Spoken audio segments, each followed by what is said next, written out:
Hello again, everybody. Thanks for joining. Brian Comer here with Berkshire Hathaway Home Services, the American Realty Center. And with me again is Tom Lade. He's a senior mortgage consultant over at Cross Country Mortgage. And today we're going to talk a little bit about loans, loan types.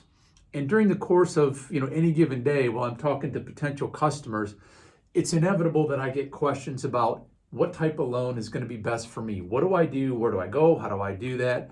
And my very simple recommendation is to, make sure that you've got a good lender to talk with about your specific requirements, your financial picture, etc.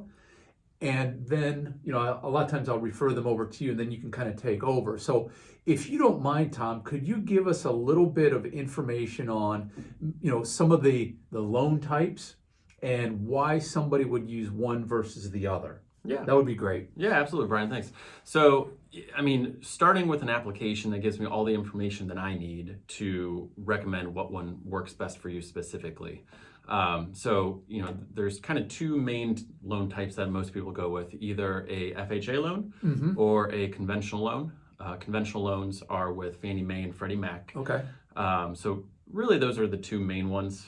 There's also a VA loan if you've served in our military. Yes. Which is a fantastic loan product.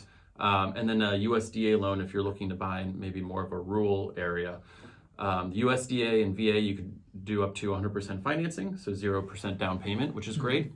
With conventional and FHA, those are really the two that I work with folks. Most often. Yep. Okay. Yeah. So when I'm looking at your whole, loan scenario, I'm looking at credit scores. Sometimes the interest rates are better on one or the other. Private mortgage insurance. Sometimes we spoke about that. We remember the better your credit score, the more, let's say, options you have to get that particular mortgage. So yep, exactly. Sorry for interrupting. No, yeah, you're fine. So those are the kind of the two that I look at, and the main part of my job is to make recommendations and then give you the information you need, so that way you can pick which one works best for you. Right. Cool. So talk a little bit maybe about what would be required from a down payment perspective on some of those different loans, if you could real quick. That'd be great. Yeah, sure. So a lot of people think that the FHA product is for first-time home buyers. Yeah. Not necessarily true anymore. It used to be. So with an FHA loan, you could do as little as 3.5% down. Okay. If you're a first-time home buyer on a conventional, you could do as little as 3% down. If you've owned a home in the last 3 years, the minimum for conventional would be 5%.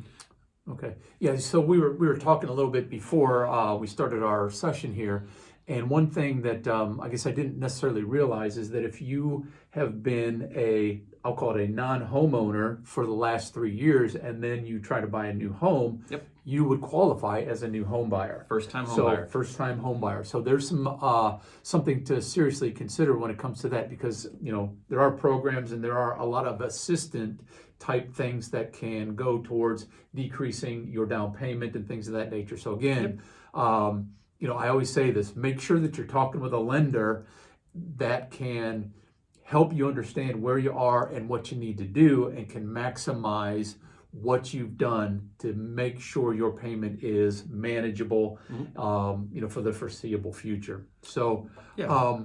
With conventional and FHA, sometimes different down payment assistance programs make more sense with one or the other.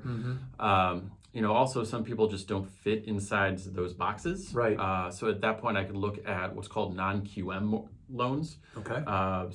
Someone who's self-employed, sometimes they write off a lot of expenses, which makes a lot of sense exactly, tax-wise. Yeah, exactly. But unfortunately, with conventional and FHA guidelines, I'm using those deductions against their income, unfortunately. But okay. With the non-QM products, I've got some products to where we don't even need tax returns. So, there's a lot of different loan products out there. And even if you don't think you could get approved based on your scenario, give me a call, give another lender a call. We'll take a look at your specific scenario and see what kind of product we might have available for you. Good. So it kind of goes with my overall umbrella statement. Get with a lender sooner rather than later, and you'll know where you are financially, what you can afford. I like to call it knowing your buying power. So Yep, again, exactly. Get with a lender. I'll put Tom's number down in the comment section here. I'll put my number down there. If you have any questions regarding what type of loan is best for you, your scenario, please reach out to Tom or myself. If you have questions about buying, selling a home, please let me know. I'm here to help. Thanks again for listening, and have a great rest of the Friday. Thanks for your time, Tom. I really appreciate it. Thanks. Thank you.